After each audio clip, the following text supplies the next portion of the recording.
Good morning, everyone. This is the Stream B Innovation Panel. Essentially, we're going to be dealing with how the Clean Energy Zone enables entrepreneurs. My name is Phil Walsh. I have the pleasure of moderating this session with our esteemed panel.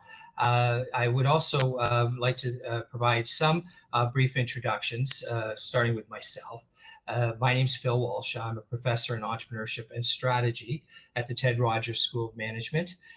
My research focus includes commercializing innovation in sustainable energy.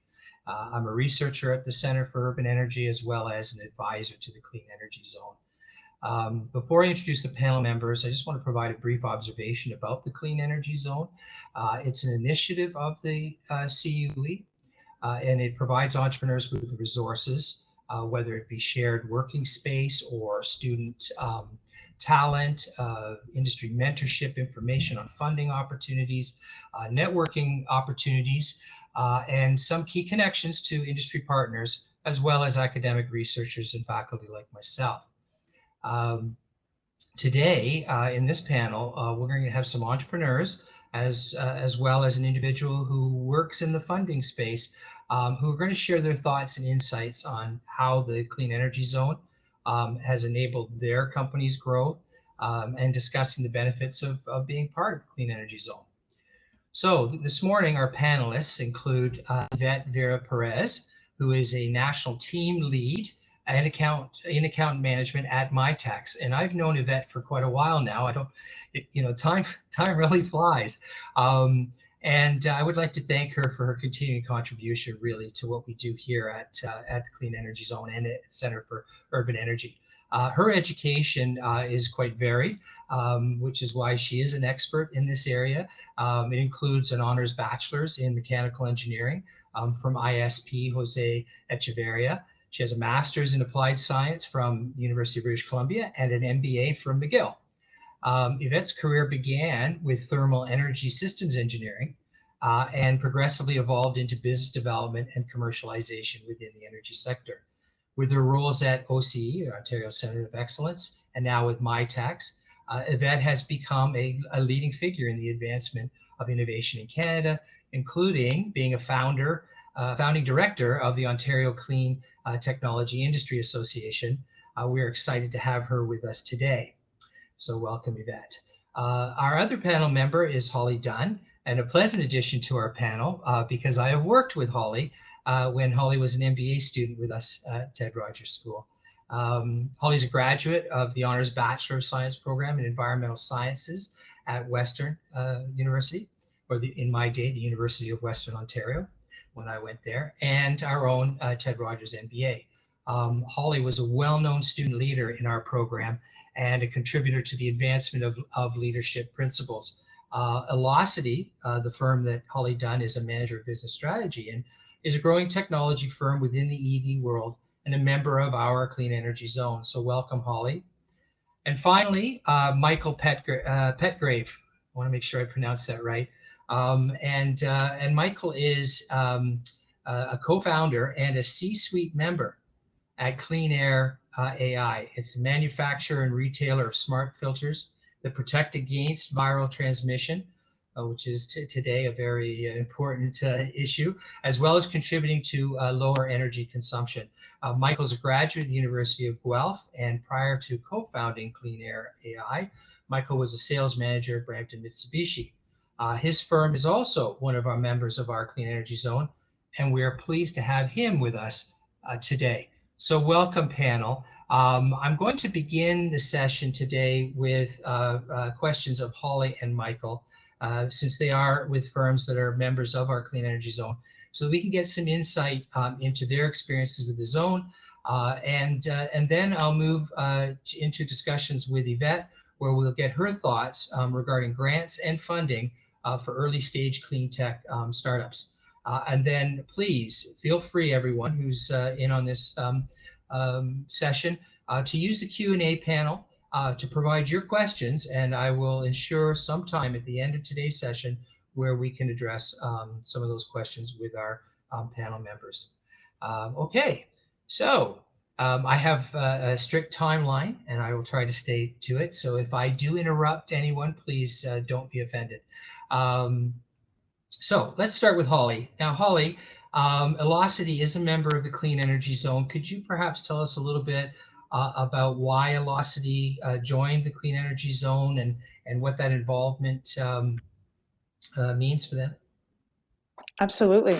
I'll tell everyone a little bit about Elocity, just as an introductory kind of note. We're a clean tech company, obviously based in Toronto, and we play in the EV charging space. So we deal with EV charging software that aggregates a bunch of the technology that's on the market, making managed charging easier for everyone. And what we're trying to do is really just break down the barriers to an accelerated EV uptake. And when we first joined the Clean Energy Zone, we were at a very nascent stage. We're just under 3 years old now.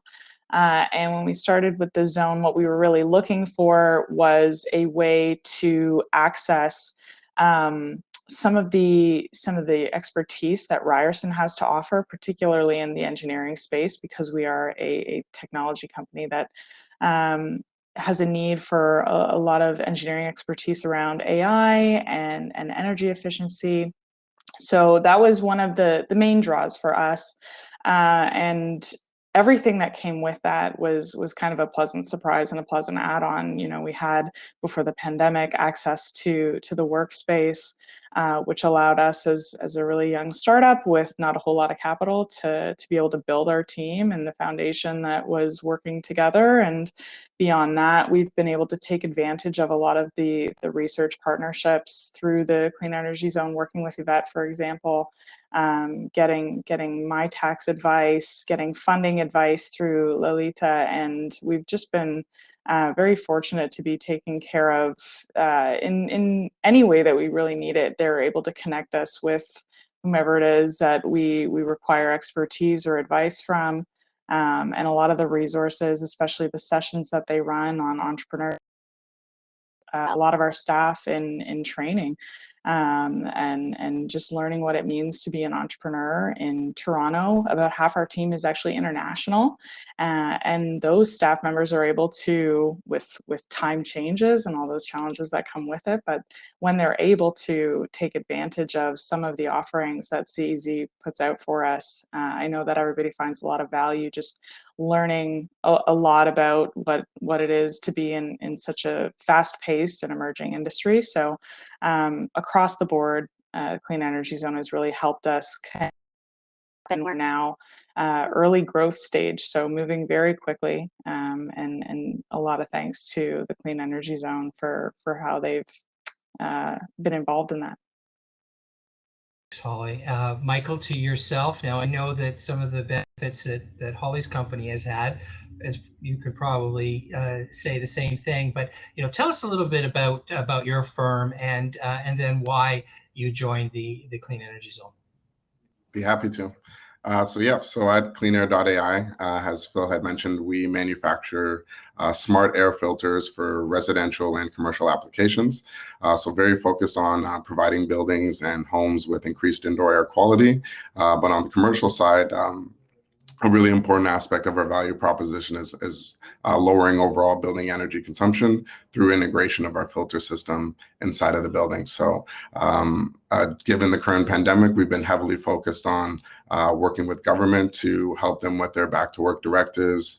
And also on the property management side, been working very closely with property managers and building owners with helping them also plan their back to work directives and strategies. So I've been very busy over the last year or so, but getting into why we joined the Clean Energy Zone, I believe it was the later part of 2019 when we officially joined as members.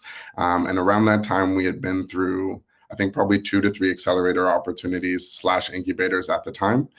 So when we were looking to join the Clean Energy Zone, it was really looking for industry-focused expertise on a specific aspect of our value proposition, which happened to be the energy consumption aspect. So with the other incubators, it was more of just general information to help you through your initial product ideation phase. And then as we move through that, plotting your course and your business strategy. And then as we moved into the growth stage, it was kind of the perfect time to meet the clean energy zone, because as we move forward into the commercial environment, I felt like they were there in the background, always looking out for our back with providing funding opportunities or key programs or access to key introduction as we continue to develop over the last couple of years. So they've definitely exceeded our expectations, because usually just being a part of an accelerator, they provide you with information and then maybe some funding here or there. But what I've really enjoyed with the Clean Energy Zone is the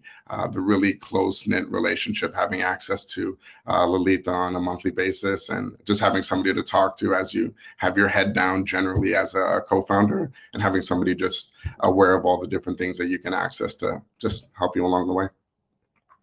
Yes, you mentioned Lalitha as an advisor to the Clean Energy Zone. Her importance to what we do there is tremendous, and so I'm going to use this as an opportunity to give her a shout out and to thank her for all the work that she does with us going forward. And so, Michael, I'm going to allow you to address my next question, because you did actually raise it in your response to the first question, but also because I like to go back and forth so that neither one of you steals the other one's thunder when responding to my questions. So Michael, back to you. You mentioned about how you felt that the Clean Energy Zone had exceeded your expectations. Can you give me an example that you may have had in the early days that you found was met for you? I think at a very high level, and I can't understate the importance of this, of just having somebody accessible to you that is generally looking out for your concern as you continue to build your business.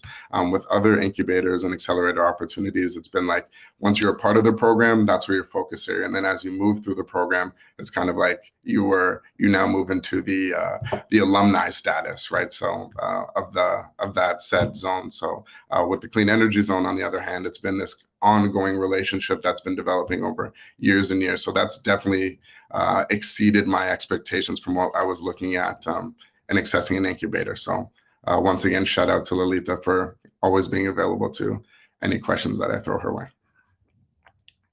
Michael, I mean, I noticed we're also getting questions in the Q&A, which again, I promise everyone we will get some time at the end here to address those questions. If I find that we're starting to get it populated to a great extent, then I might just interrupt at different stages to pop those questions in. So Holly, to you, in terms of what Elocity had been doing, now I understand, I think Elocity was there before you joined Elocity, but at the same time, perhaps you're aware of what was an expectation that Elocity may have had that was met by being a member of the Clean Energy Zone. Yeah, I think that is true. They did join prior to my arrival, and my arrival was a lot thanks to the Clean Energy Zone and you, of course, and that's kind of how I ended up here. So that was definitely an expectation that was met for me as a student looking for work in the field that I was really interested in. This, helps people that are beyond entrepreneurs, but definitely helps to find talent.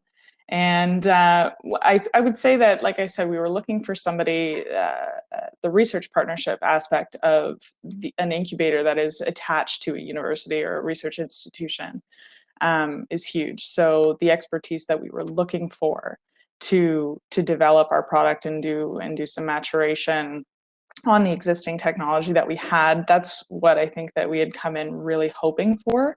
And we are now in touch with and down the line of a project with Professor Bala Venkatesh, and he has been, phenomenal, like basically part of the team. So that not only has met our expectations for, accessing top-notch expertise through Ryerson and their engineering faculty, but he has exceeded our expectation. Ryerson has become a big partner on a lot of our pilot projects that we've got going on with our technology in field, which has been really helpful, just providing that sort of support has opened a lot of doors for us in terms of funding and customer acquisition. So can't say enough good things about that aspect of it. And it is really unique. We have participated in other incubators and accelerators. It is unique to a research institution's arm in supporting entrepreneurs. So that's been great. Yes, you raised Bala's name. I guess I'm going to give him a shout out too, because I've known Bala for a long time, and the Center for Urban Energy and the Clean Energy Zone is a direct result of his involvement and his leadership going forward. And I think when my interest, when I arrived at Ryerson and saw what he was doing there, I met with him and recognized the importance of cross-disciplinary work. And so that brings to me a question for you, Holly, in terms of your expertise and your understanding and your education in strategy and in business. Explain to us perhaps what you bring then to Elocity, given your background. Definitely. A lot of entrepreneurs that are in the tech space are from a technical background. And that is definitely the case with Elocity, and they are brilliant engineers through and through. And what I think that they were looking for was a way to add a piece to the puzzle that was going to help them on this next phase, moving into the growth phase. So I'm a science person by background as well, more so in the life sciences as opposed to more engineering or any sort of technical background. But when I did my MBA at Ted Rogers, I knew that what I wanted to merge was the idea of sustainability and how innovation can really make a difference in a lot of the world's biggest issues, particularly climate change, obviously an area that is big on my radar and I'm passionate about. And how to help these innovators bring their ideas into the world and make sure that they're, accessible and that these ideas really. Elocity, like I said, is the mandate is to get these barriers to an accelerated EV adoption out of the way. And I think that the marriage of the technical backgrounds and the business and strategy backgrounds that I bring, especially to a startup at our stage, it was really perfect timing. They were looking for exactly this, and I think that what we've been able to do is really take this idea that they had been developing and had matured quite a bit, and then bring in pieces like customer discovery, bring in pieces like connecting with the right people in the right spaces, a lot thanks to Ryerson and other incubators that we've done as well. But moving forward with a plan that I helped the team develop with a little bit more focus and direction for where the product needed to go and who it needed to go to, has been huge for a startup like ours. So I'm really happy to say that we made a lot of progress in that area and things are looking good. That what you've just said, it stresses the importance of multidisciplinary teams, even with startups going forward. And Michael, you have a sales background, and in fact, from your undergraduate degree, this type of technology development was it not necessarily part of your original schooling, was it? I mean, not at all. They can't be more further apart. I studied criminal justice and public policy, and now I'm an entrepreneur. Yeah, I did notice though in your LinkedIn that you did also have sociology involved, which is a huge component of any sales management function, understanding the consumer. So can you perhaps give us a little bit of background about how what you bring to your organization as part of what the company does and what you contribute to it? Great question. So CleanAir.ai is my second sustainable venture. First time around, myself and my CEO. So we've been friends since kindergarten, and we've been trying to save the world together since 2012. So while I was pursuing and developing my sales career in the automotive realm, we were also building this sustainable venture on the side. So always had a passion for sustainability and just all aspects of saving the world. So first time around was around solving the world's oil and gas issues. So we had developed a gasoline nozzle that didn't drip, and then made it to second place on a special episode of Dragon's Den. So always had the sustainability itch within me. And then as I kind of made my way through the career, I spent 5 years in the automotive realm, and then I decided it was time to make the jump. So what I bring to the team, maybe the craziness to leave your well-established career and go all at it with and something new. But I think that's what I bring to the table is just sales. The sales expertise is there, helps us manage customer interaction, developing the pipeline, funding presentations, but some of the soft skills like team building, resilience in the face of objection and roadblocks and things like that, and also helping manage a team, right? So from the ground up. So a lot of our team is they were once undergraduate students, and now when you look at our team, these guys are now in the field and developing their career path. So yeah, if I had to couch it in a bunch of different things, it would be obviously sales and marketing, but for sure just a passion in building a team for sure. So a bunch of different. I think that's a big part of any entrepreneur. I mean, it's used a lot, the word passion, but it really is that. It's about, you know, your desire to bring what you can bring to the table, but collectively. I think some of the wonderful experiences, which again, having a zone like the Clean Energy Zone allows you the opportunity to bring everybody together. You've got a focus, a place where you can work and you can interact amongst various disciplines. So I'll come back to you, Michael. I promised I would go back and forth, so I'll come back to you, Michael. And while you mentioned you know, some of the things that the Clean Energy Zone has brought for you or to your organization, is there one specific resource that comes to mind? I mean, Lalitha is obviously the resource, and anyone watching this from the administration should be well aware of that. But Lalitha aside, is there one specific resource that comes to mind that you felt was the most helpful for your organization? Well, our example of accessing the Clean Energy Zone services is very unique because we joined literally just before the pandemic. We went on Christmas break and then we came back and everything was kind of shut down. So I've been accessing the resources from a distance.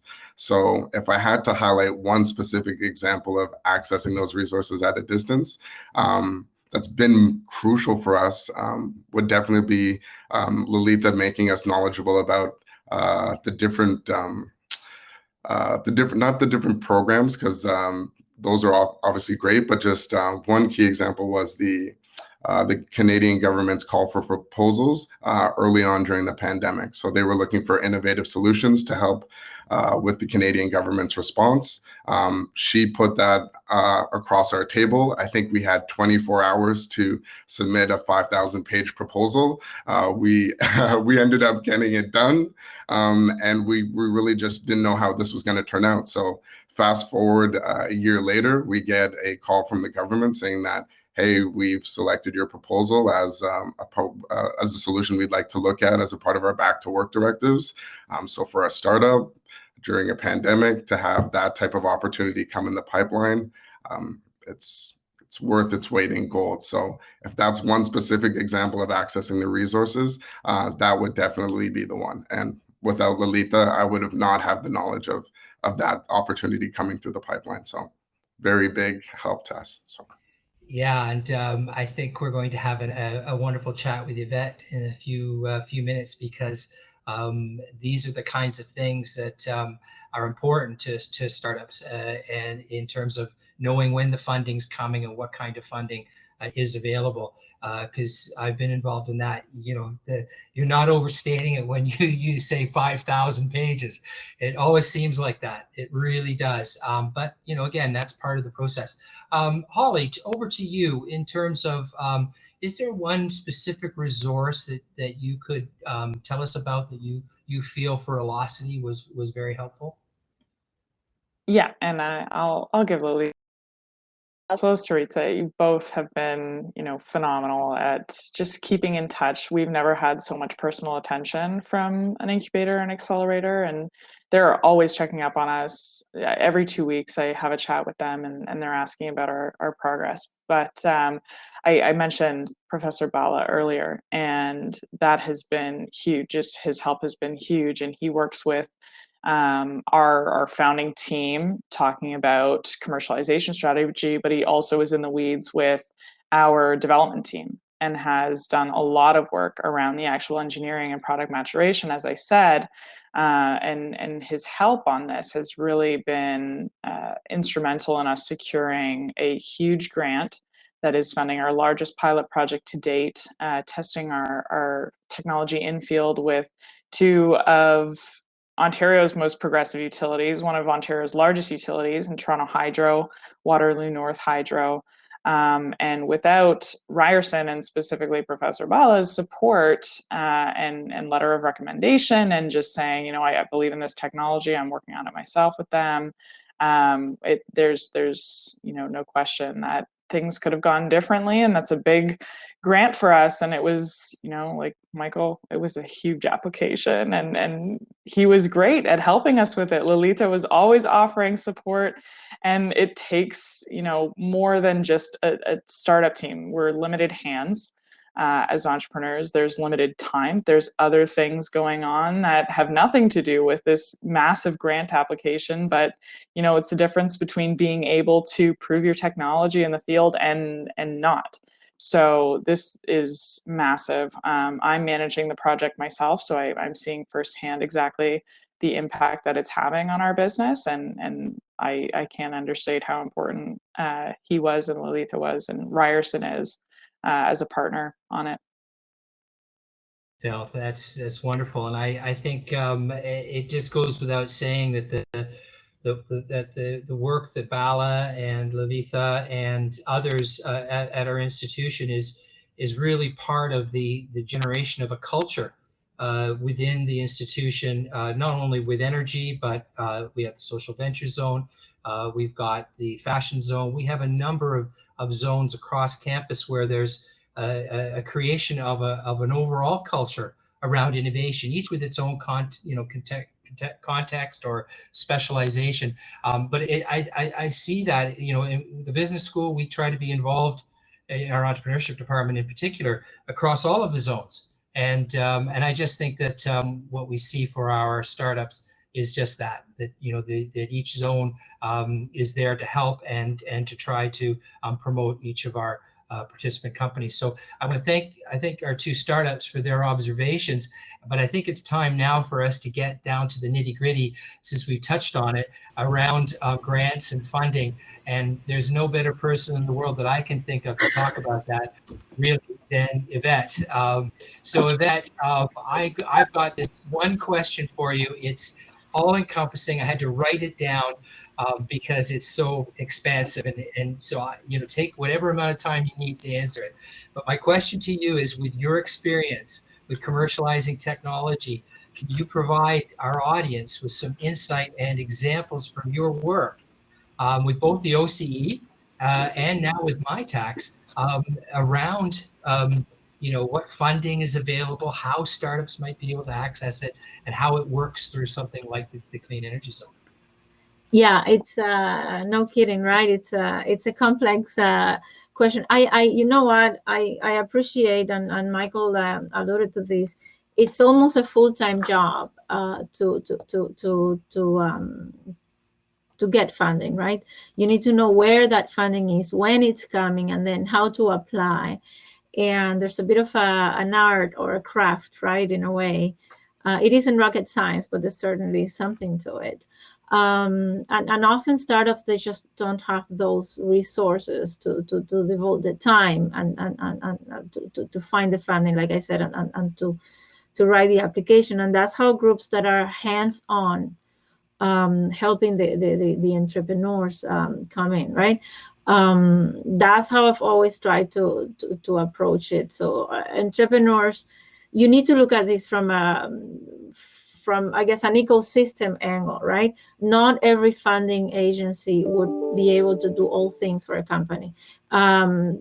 Generalizing tremendously here, startups would have needs around access to capital, access to talent, especially in the very knowledge-based economy and with companies like the ones we're talking about, and also access to markets, right? So there's no one single funding group that has that can help a company get access to all of this, right? So we need to work collaboratively and we need to work together, which is a very important point. I think we're getting better at it in Canada. There's still a lot of work to be done, in my very personal opinion, right?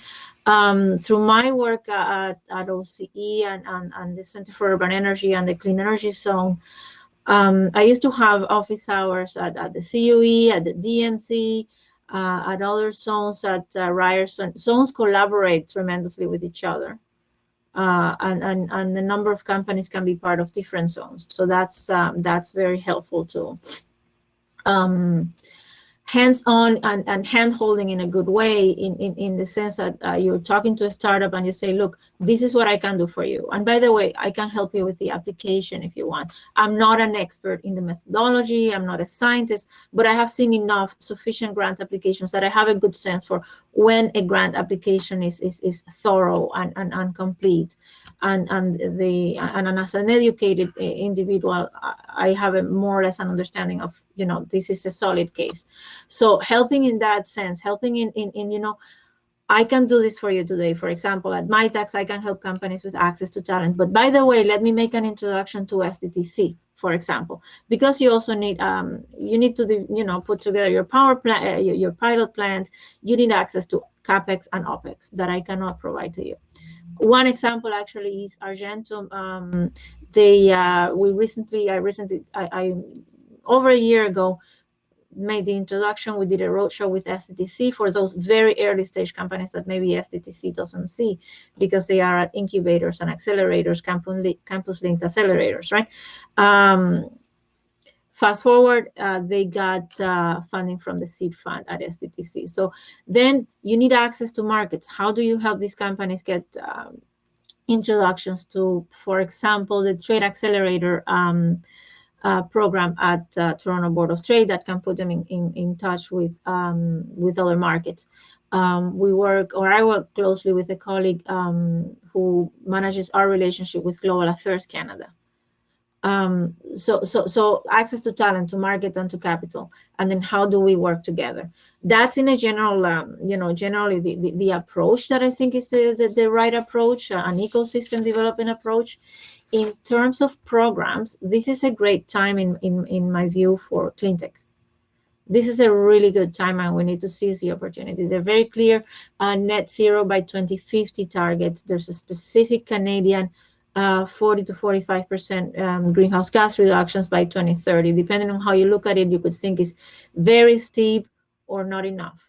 Whichever way we look at it, there's a lot of work to be done. This past federal budget offered lots of opportunities for clean tech companies, and now I'm getting to funding, right? Mitacs alone, we received $708 million, right, in funding.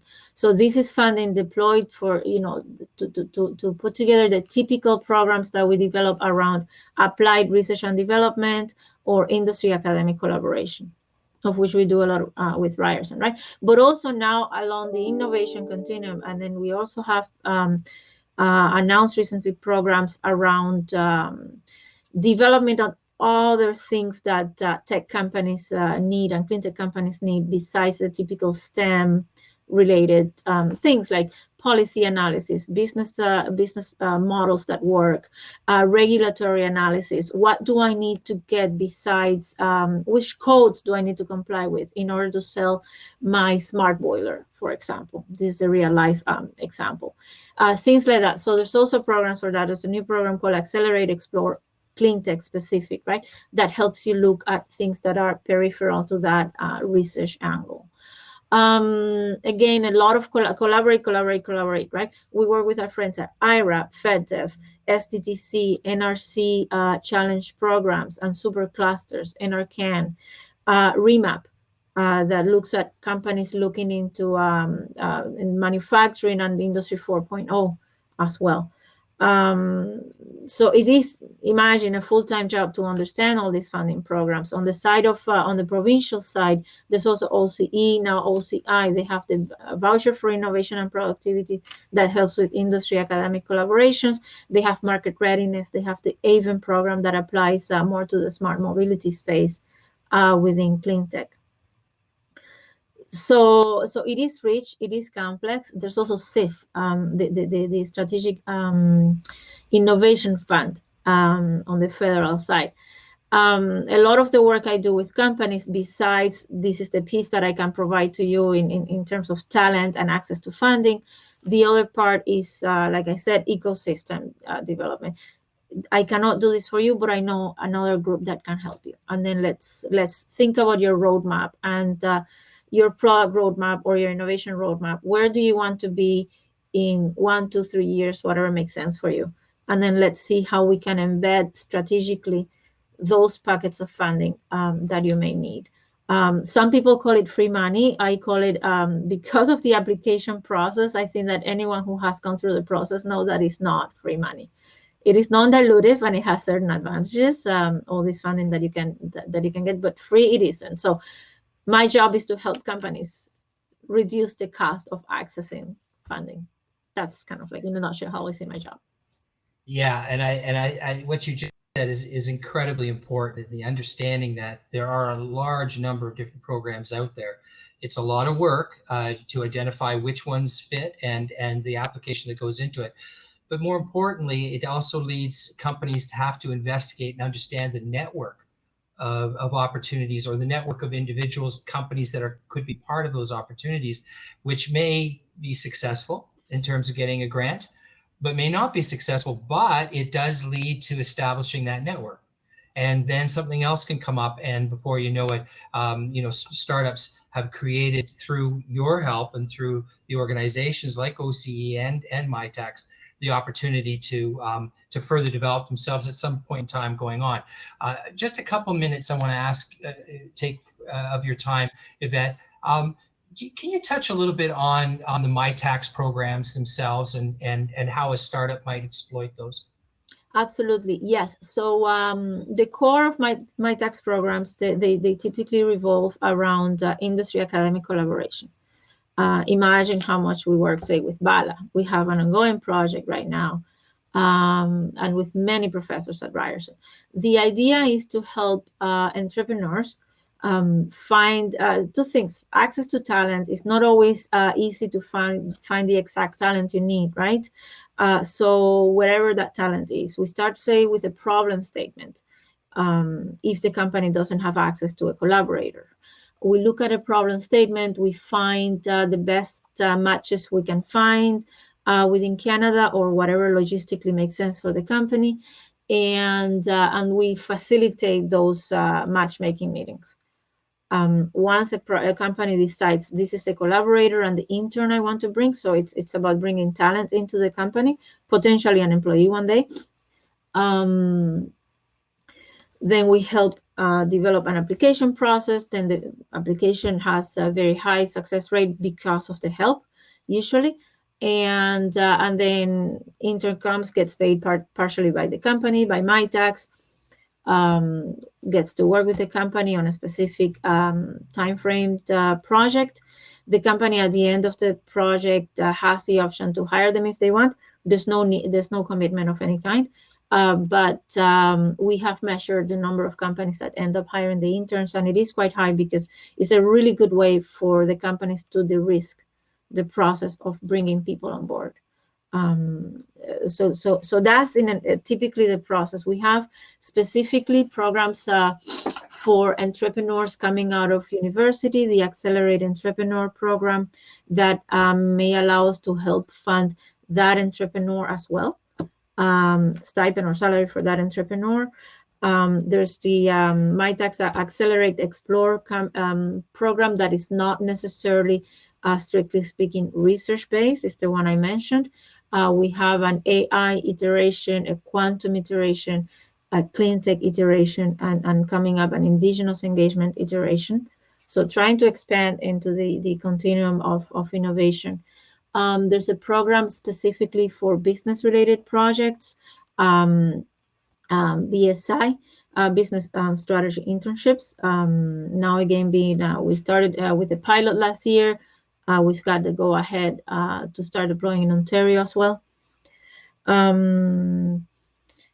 So yeah, that's in a nutshell. We have a partnership as well with NSERC, so we can do NSERC Alliance and Mitacs joint applications, which obviously facilitates things because it's one application as opposed to two separate applications.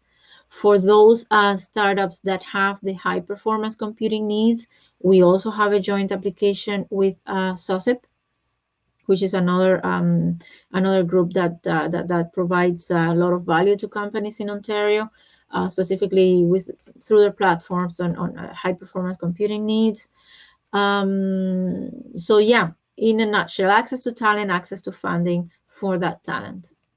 Yeah, it's a wonderful program. I have to say that my experience in the last 17 years with Mitacs, 14 years with Mitacs, has been incredibly successful and rewarding in that it not only helps companies, but it also helps some of our future technical professionals get industry experience and to be innovative and entrepreneurial. So it's wonderful. Thank you so much for that. So we have just a few more minutes left, and I promised to leave some time for some questions. And we did get a couple of questions, and they're excellent questions. I'm not sure whether our panel will be able to answer these questions, but essentially we've got the first two questions dealt with. One, both of your startups, you kind of have a somewhat broad value proposition, and the question was, are competing companies allowed in? If they're competing against each other, how do we determine? Now, I know that both myself and Ivette have been advisors. I am on the selection committee in terms of what startups we allow into the clean energy zone. I would say broadly, that's part of what we have to look at when we're appraising it, working with Lalitha and Bala. But Holly, was there any concern about what you felt might have some competing interests, as well as how would you protect your own proprietary technology within the framework of the clean energy zone? This will be a little bit of a boring answer, but we've not had any such concerns. I think that, it's not that there aren't any competing companies or competing players in the space, especially even in Ontario, and we run into them in other avenues and at other venues and events and such.